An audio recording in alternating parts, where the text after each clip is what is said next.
Hi all, I hope you're having a good day. So today we're talking about all things COVID-19 related, and I'm no expert on this by any means. So I've got with me my colleague, Dr Melanie Smith. Hi everyone. Who's the Council's Director of Public Health, and she's going to be helping us iron out some issues or create a better understanding of some of the things we're all worried about today. So, Melanie, if I may ask, can you give us an update on where we are generally, nationally, and particularly relating to Brent on COVID-19? Yeah, of course I can. So I suppose the first thing to say is that we're well over the first peak. London definitely went early, so we saw more cases before anybody else. And that's actually particularly true about Brent. We were right at the forefront of the epidemic. The numbers have come right down, despite a really significant increase in testing. We're seeing low single figures of positive tests in Brent daily. But that doesn't detract from the fact that we definitely had a bad epidemic. We had a lot of cases. So. Both in London and in Brent, and unfortunately we did have a significant number of deaths. So our death rate up until the end of May was nearly 1,500. So yeah, that's obviously, and those are all deaths where COVID's mentioned on the death certificate, so not just deaths in hospital, so deaths in care homes and some deaths at home. Well, you believe we're now past the worst? We're definitely past that first peak, and what's important now is that we do everything we can to avoid a second peak. Okay. Thank you for that. So that's good to know. Now, some people have reported to me that they are worried about going out. You know, we've all been working from home for quite some time, and our normal business involves going into people's homes, either to inspect or to visit, interview and stuff like this. And some colleagues have been doing this all through the lockdown, but some are worried that they might catch something. And I wouldn't mind if you can tell us about this in relation to health and safety. Yeah, how to stay safe. Yeah, of course. I mean, it's quite understandable that people are anxious. The whole challenge with COVID is that it's a new disease, so it's not something that we've encountered before. It's not like, say, flu or TB or measles or diseases that we know a lot about and that we're used to dealing with. What we do know about COVID is that the way that it's usually spread is through respiratory droplets. So in essence, if you're close to somebody who has COVID and is excreting the virus and they breathe or cough or sneeze on you and you breathe those droplets in, and that's how you can catch it. Okay.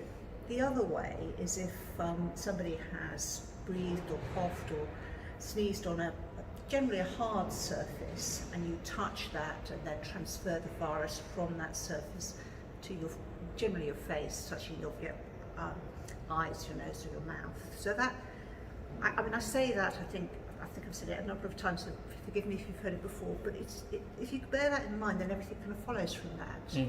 So the best way to avoid catching the virus is social distancing. So if this is why we sat at opposite, it's slightly unnatural but quite safe. Yeah. So when people are going out to visit, that's why we ask them to do a risk assessment in advance, to ask about people with symptoms in the property. Obviously there are people who are symptomatic in the property. If the visit can be delayed, delay it. If it can't, then ensure that you're not in the same room as the person with symptoms. The next way is respiratory hygiene, so the old catch it, bin it, kill it. Hand hygiene, so this is the importance of regular hand washing. Soap and water is better than alcohol hand gels, but alcohol hand gels are good if you're not near running water. So yeah, and then last, and it really is last, personal protective equipment. And the reason that we're not equipping everybody with masks and gloves is twofold. One, although the national supplies have improved, we do still need to preserve masks in particular for those who really need them, and that includes our care homes and our home care workers. But the other reason is that if used incorrectly, PPE is actually potentially quite risky. And if you think about it, if you're wearing gloves, you can't wash your hands. Your gloves will become dirty quite quickly. You then need to remember not to touch your face wearing your gloves, which probably most people don't do, but I have seen people smoking cigarettes with gloves on. Yes, I have. And when you take those gloves off, if you don't take them off correctly, all of that contamination that's on the outside of your gloves is transferred to your hands.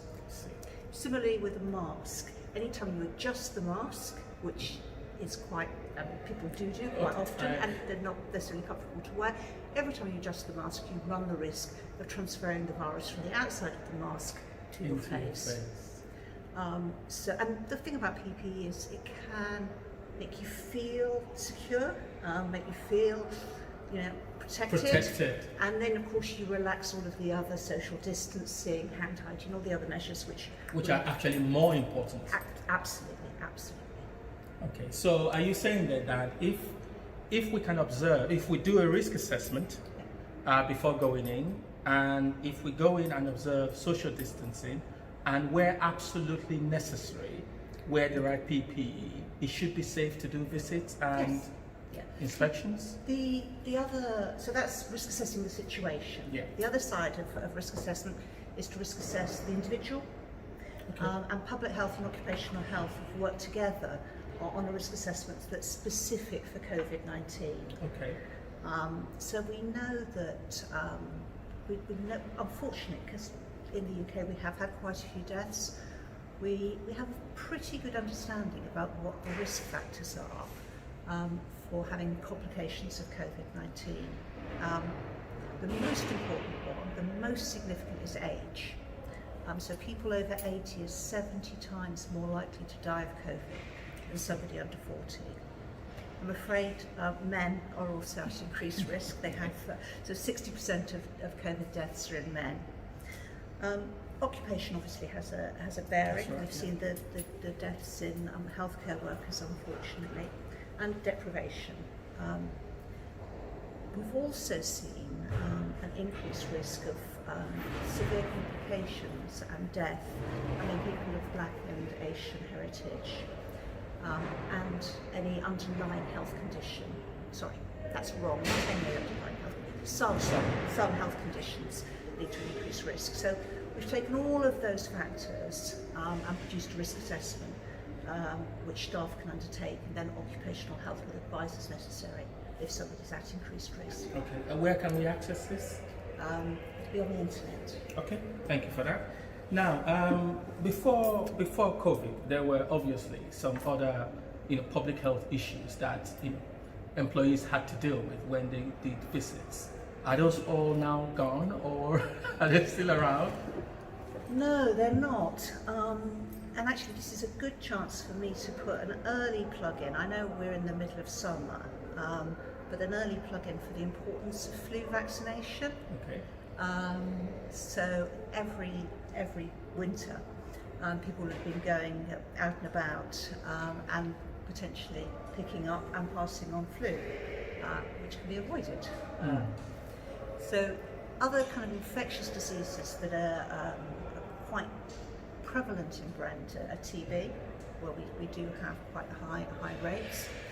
And unfortunately, we do see vaccine preventable diseases, so measles, scarlet fever, whooping cough, all of those illnesses, which often people think are quite minor, but can be quite serious, are all circulating within the community.